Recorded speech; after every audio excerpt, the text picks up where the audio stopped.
Hey, hey, you wanna see something cool? Bam! Second camera angle, baby, let's go! Whew, that was a bit over the top, but anyway, I am back. Today I'm taking a little tour of, well, part of the North Fork.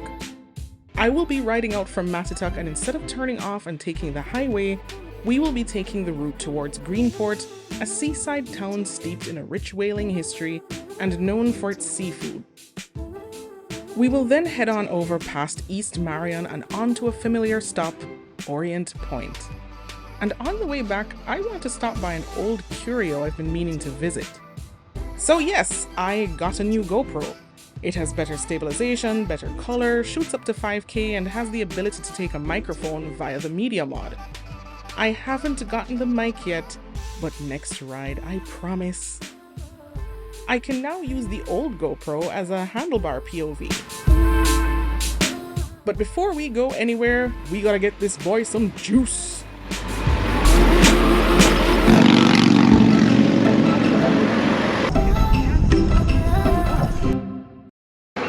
Alright, so I got a whopping $7 worth of gas. You know, a whole $7, which is always great.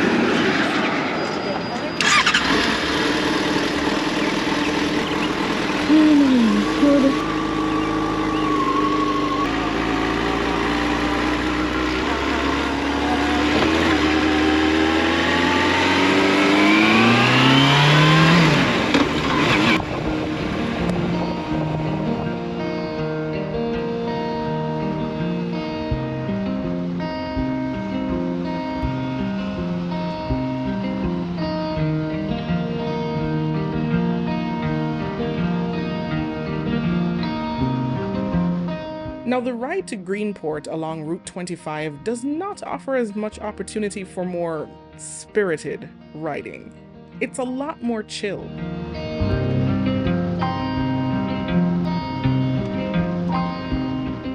This route takes you through several small towns with reduced speed limits posted. Speaking of which,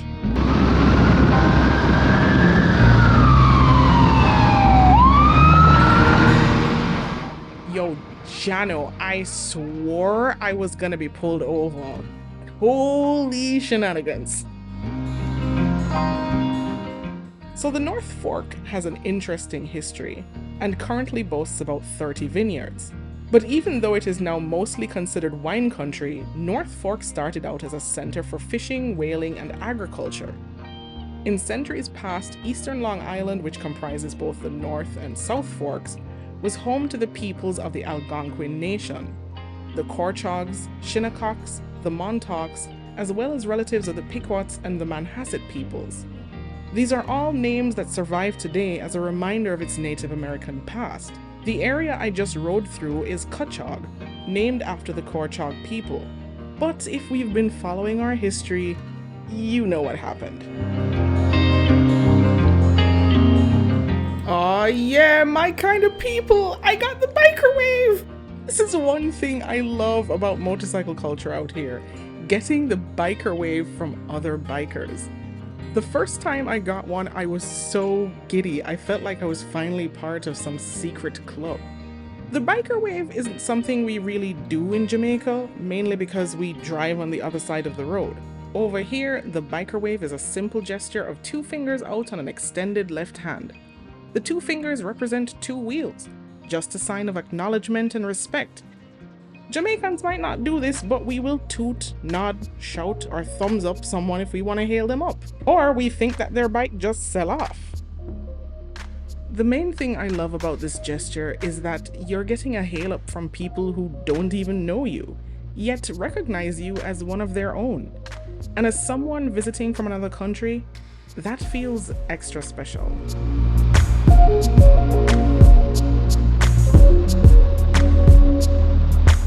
The oldest town on Long Island is Southold, settled in about 1640 by European settlers. Some of these homes even have original foundations dating back to the 1600s.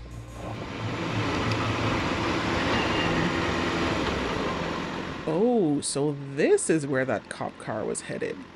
At the time, I had no idea what happened, but it looks like we're going around. Oh, good, because I have no idea where I'm going. Just gonna follow the car in front of me, and hopefully they are not lost too.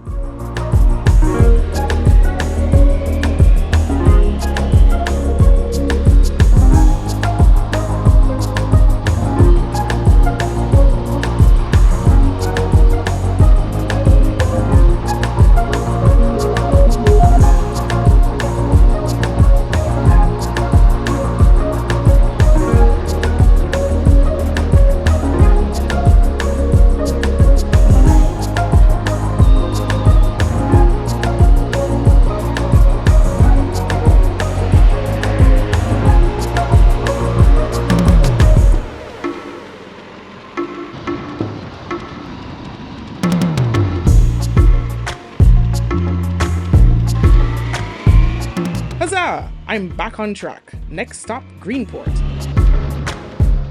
I did cut out a huge chunk of that route, but I will try to make it up on my way back.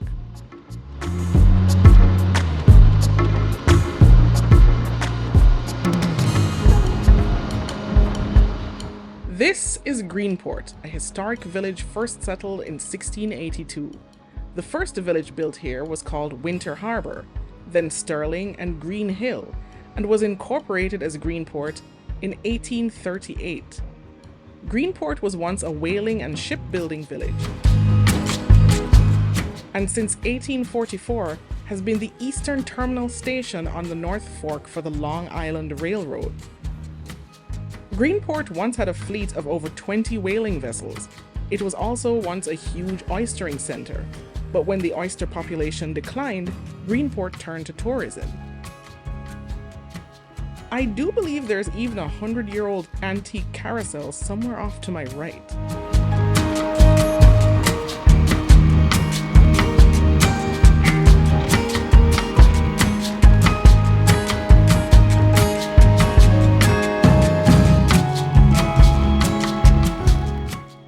Something about the way this stretch is set out reminds me of one of those old westerns. I'm just expecting to see a tumbleweed roll by.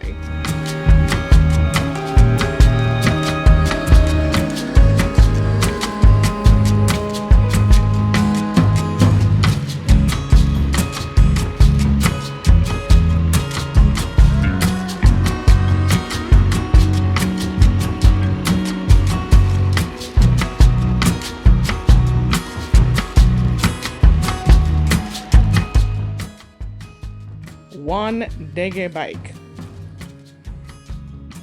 Usually this place is hopping, but I guess most of the restaurants haven't fully opened for the summer fishing season. That is something that I had to wrap my head around. Many restaurants here are seasonal. They will close for the winter and reopen in either spring or the summer. Coming from a tropical country, that's not something I'm used to. Well, looks like it's going to be a quick ride through and on to Orient Point.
I even parked facing out this time.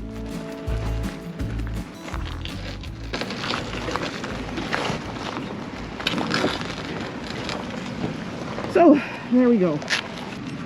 Let's do this. Hopefully be fine.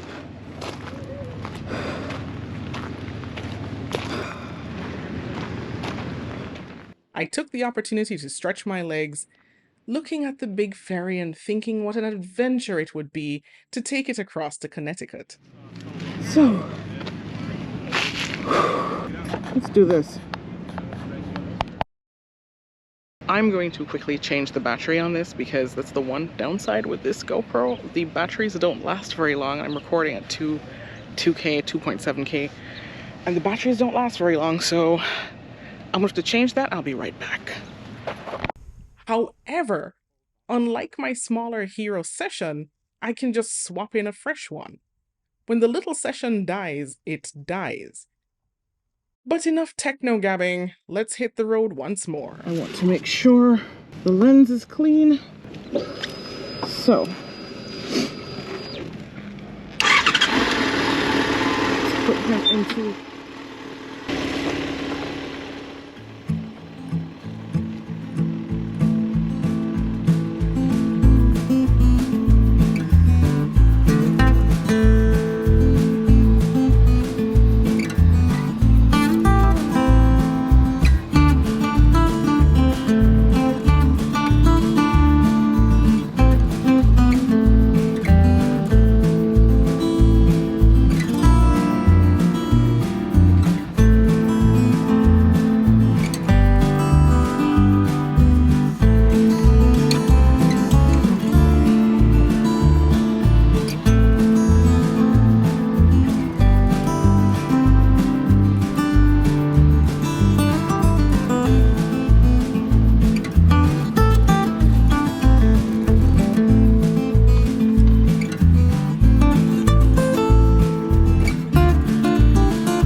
What a cool looking fire truck. I pass it every single time.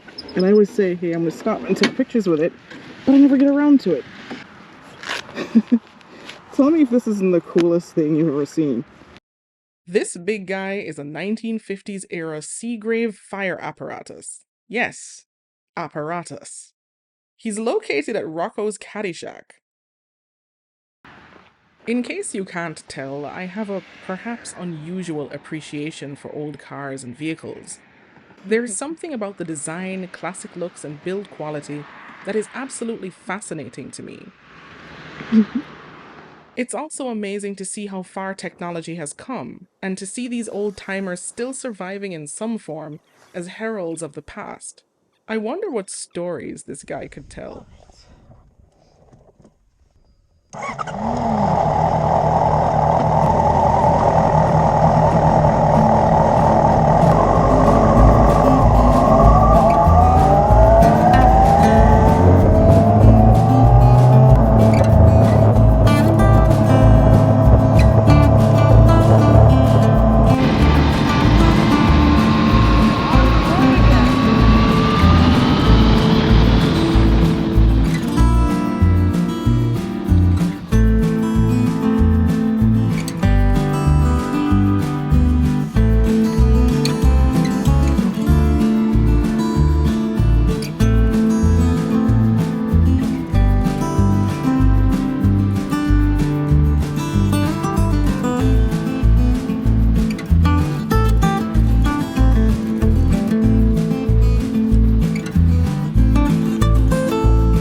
Looks like a Humvee took a tumble and blocked the road. I just hope no one got hurt.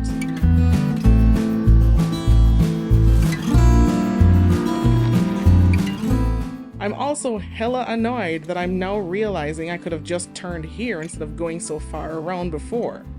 But now I know. And knowing is half the battle. G.I. Joe!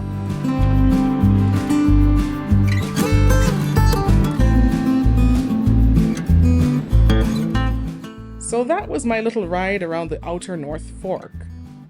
Make sure to stick around for next episode because you will get to see how I ended up joining a legit biker club. So you don't know, until next time, keep it rolling and safe travel, pon the gravel.